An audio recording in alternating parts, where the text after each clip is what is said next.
کو بری کرنے کا صاف مطلب یہ آپ 22 کروڑ لوگوں کو یہ پیغام دینا چاہتے ہیں کہ اس دھرتی کے اندر گستاخ رسول کے لیے اور عاشق رسول کے لیے تمام سرحدوں کو توڑ کر حل نکالا جا سکتا ہے۔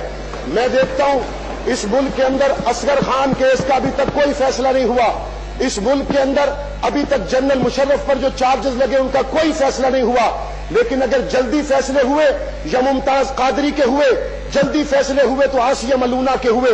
کیا وجہ ہے کہ ایسے عشاق کو دن بدن حضور علیہ السلام سے محبت کرنے والوں کو کبھی خون میں نہا کر کبھی عدالتوں سے مایوس ہو کر واپس آنا پڑتا ہے۔ میں دکھ اور افسوس کے ساتھ کہوں گا اس فیصلے کے بعد حکومت وقت کو یہ چاہیے تھا وہ نظر ثانی کی اپیل کی طرف خود جاتی، لیکن وزیر اعظم صاحب کا بیان مایوس کن تھا۔ وزیر اعظم صاحب نے جلدی پر تیل کا کام کیا، اس میں کوئی شک نہیں۔ نواز شریف ہو، آصف زرداری ہو، معاویہ اعظم طارق ہو، سردار عثمان ہو یا ہزاروں عمران خان ہو، رحمت للعالمین کے جوتوں پہ قربان ہے۔ جب یہ بات طے ہے کہ نبی صلی اللہ علیہ وسلم کی عزت و عظمت سے بڑھ کر کوئی نہیں ہے، جب یہ بات طے ہے کہ پاک پیغمبر کی ناموس سے بڑھ کر اس کائنات کا کوئی مسئلہ نہیں ہے، جہاں پر نعت پڑھی گئی میرے نبی کی، جہاں پر تلاوت کی گئی قرآن مجید کی جو میرے نبی پہ اترا، لیکن جب پاک پیغمبر کی عزت کے لیے بات عدالت کا دروازہ کھٹکھٹایا گیا تو سوائے مایوسی کے کوئی چیز ہاتھ میں نہیں آئی۔ میں افسوس سے کہوں گا ہم قرآن والی امت تو پچھلے دور حکومت میں اور آج کے دور حکومت میں آسیہ کو لانے میں ناکام ہوئے، لیکن وہ یورپ کے رکھوالے آسیہ کو لے کے چلے گئے۔ کہاں چلی گئی مسلم امت؟ کہاں چلی گئی ہماری غیرت؟ شام میں مظلوم بہنوں کے لیے تو کوئی طیارہ نہیں آیا، عراق میں مظلوم بہنوں کے لیے تو کوئی طیارہ نہیں آیا، آسیہ کے لیے تو پی آئی اے کا اور پچھلے دور حکومت میں وزیر اعظم کا کوئی جہاز نہیں گیا۔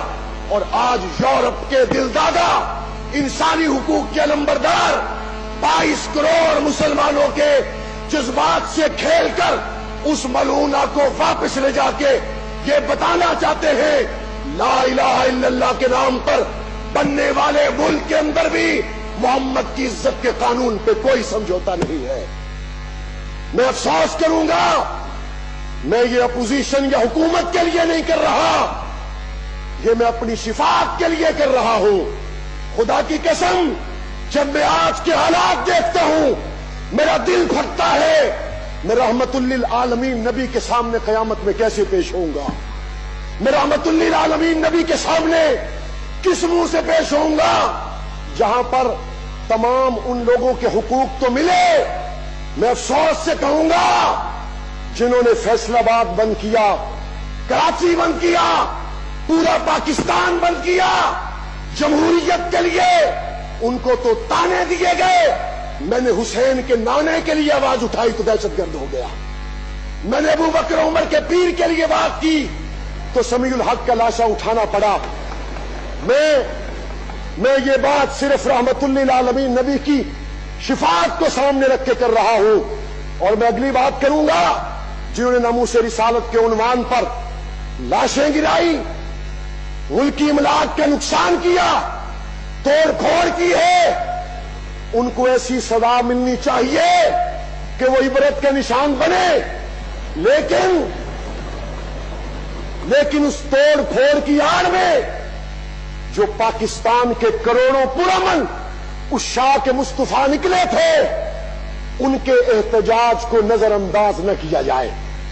اور مجھے افسوس ہوگا میڈیا مالکان پر، جناب اسپیکر، یہاں چھوٹی چھوٹی خبروں کے اخبار بنا دیے جاتے ہیں، لیکن یہاں پیمرا کے قوانین آ گئے کہ پرامن عشاق مصطفیٰ کو بھی نہ دکھایا جائے۔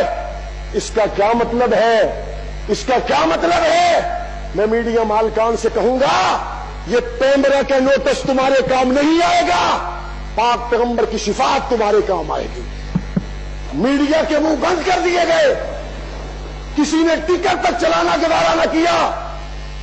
رحمت للعالمین کے عنوان پر بھی اگر آج قوم اس اضطراب میں مبتلا ہے تو مجھے ڈر ہے وہ وقت نہ آ جائے جب لوگوں کا ہمارے ملک کی عدالتوں سے مکمل طور پر اعتماد اٹھ جائے۔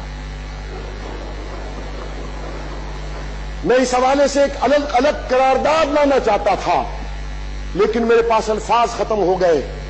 میں کون سی قرارداد لاؤں؟ میں کس دروازے پہ جا کے دستک دوں؟ میں نبی کی عزت کی بات کروں تو کہاں جا کر کروں؟ لیکن میں امید کروں گا کہ سپریم کورٹ نے 56 صفحات پر مشتمل جو فیصلہ لکھا ہے، کیا ذیلی عدالتوں کو وہ حقائق نظر نہیں آئے جو سپریم کورٹ کو نظر آئے؟ ذیلی عدالتوں نے سزائے موت کو باقی رکھا، بالائی عدالتوں نے ختم کر دیا۔ اس کا کیا مطلب ہے؟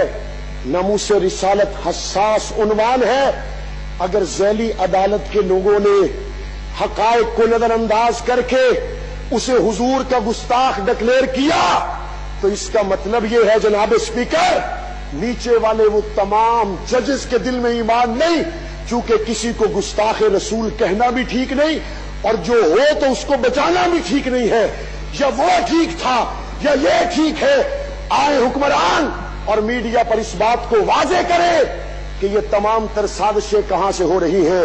اور مولانا سمیع الحق کے قتل کے پیچھے جہاں افغانستان میں جنرل رزاق کا قتل ہوا، ہمارے پاکستان میں وہ بے ایمان موجود ہیں جنہوں نے پاکستان کے اس دشمن کا جنازہ بلوچستان میں پڑھا۔ ہم سمجھتے ہیں جنرل رزاق کے قتل کے بعد مولانا سمیع الحق کی یہ شہادت پاک افغان مذاکرات کے حوالے سے بھی ایک گہری سازش ہے، اور میں امید کروں گا یہ ایوان صرف قراردادوں تک محدود نہیں رہے گا بلکہ ان کے حوالے سے عملی شواہد سے اور اس تحقیق کے حوالے سے بھی ہاؤس کو آگاہ کرے گا۔ اللہ ہمارے گناہوں کو معاف فرمائے اور دنیا آخرت میں ہم پہ رحم کرے۔